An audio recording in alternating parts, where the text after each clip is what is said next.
ಒಂದು ನಿನ್ನೆ DGP ರಾಮಚಂದ್ರ ಅವರು ಮಹಿಳೆಯರ ಅಸಭ್ಯವಾದಿ ಆಫೀಸಲ್ಲಿ ವರ್ತನೆ ಮತ್ತು ಮಹಿಳಾ ಪೊಲೀಸರಿಂದಲೇ ಮಹಿಳೆಯರಿಗೆ ಒಂದು ಬೆತ್ತಲ ಇದು ಮಾಡಿರೋದು ಜೀಪಲ್ಲಿ.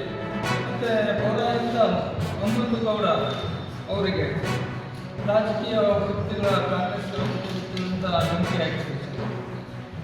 ಈ ಎಲ್ಲ ನಮ್ಮ ಇತ್ತೀಚಿನ ಒಂದು ವಾರದಲ್ಲಿ ರಾಜ್ಯದಲ್ಲಿ ಮಹಿಳೆಯರ ಮೇಲೆ ಎಷ್ಟು ದೌರ್ಜನ್ಯ ನಡೀತಾ ಇದೆ ಅನ್ನೋದನ್ನು ನಾವೆಲ್ಲ ಗಮನಿಸ್ತಾ ಇದ್ದೀವಿ. ಅದಕ್ಕಾಗಿ ನಮಗೆ ಇವತ್ತು ಏನಂದರೆ ರಾಜ್ಯ ಸರ್ಕಾರ ಆಗಲಿ ಮತ್ತು ರಾಜಕೀಯ ವ್ಯಕ್ತಿಗಳು ಇದು ಪುರುಷ ಪ್ರಧಾನ ಸಮಾಜದಲ್ಲಿ ಮಹಿಳೆಯರಿಗೆ ವಾಸ ಮಾಡೋದು ಕಷ್ಟ ಆದ ರೀತಿ ಮಹಿಳೆಯರಿಗೆ ಬಿಂಬಿಸಬೇಕು. ಹಾಗಾಗಿ ಪ್ರತಿ ಜಿಲ್ಲೆಗಳಲ್ಲಿ ಮಹಿಳೆಯರು ವಿದ್ಯಾವಂತರಿದ್ದಾರೆ, ಬುದ್ಧಿವಂತರಿದ್ದಾರೆ, ಚಿಂತನೆ ಮಾಡೋಂಥ ಹೆಣ್ಮಕ್ಳಿದ್ದಾರೆ.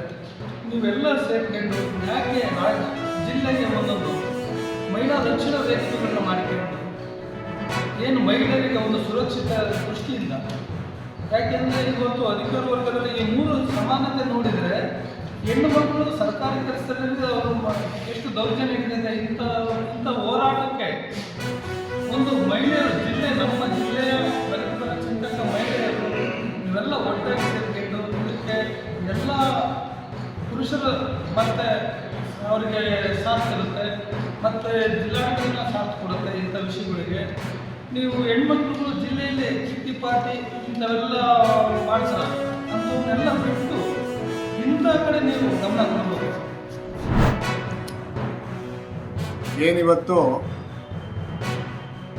ಹೇಮಾವತಿ ಲಿಂಕ್ ಕೆನಾಲ್ ಎಕ್ಸ್ಪ್ರೆಸ್ ಹೋರಾಟದಲ್ಲಿ ಭಾಗಿಯಾದಂಥ ಎಲ್ಲ ರೈತ ಬಾಂಧವರು ಮತ್ತು ಹೋರಾಟಗಾರರನ್ನ ಮೇಲೆ ಸರ್ಕಾರಗಳು ರೈತರು ಹತ್ತಿಕ್ಕ ಕೆಲಸ ಮಾಡಿ ಕೇಸ್ಗಳು ದಾಖಲಿಸಿದ್ರು. 13 ಕೇಸ್ ದಾಖಲಿಸಿದ್ರು. ಹುಬ್ಬಿಲಿ 5 ಕೇಸು ಮತ್ತು ಬೆಂಗಳೂರಿನಲ್ಲಿ 6 ಕೇಸು. ಸುಮಾರು 100-120 ಜನ ಹೋರಾಟಗಾರರ ಮೇಲೆ ಕೇಸ್ ದಾಖಲೆ ಮಾಡಿತ್ತು. ಆದ್ದರಿಂದ ನಾವು ಹೈಕೋರ್ಟ್ ಮೊರೆ ಹೋಗಿ ಒಂದೇ ಕೇಸು, ಒಂದೇ ಅಫೆನ್ಸು ಮತ್ತು ಒಂದೇ ಸ್ಪಾಟ್ ಆಗಿರೋದ್ರಿಂದ ರೈತರುಗಳನ್ನ ಹತ್ತಿಕ್ಕ ಕೆಲಸ ಸರ್ಕಾರ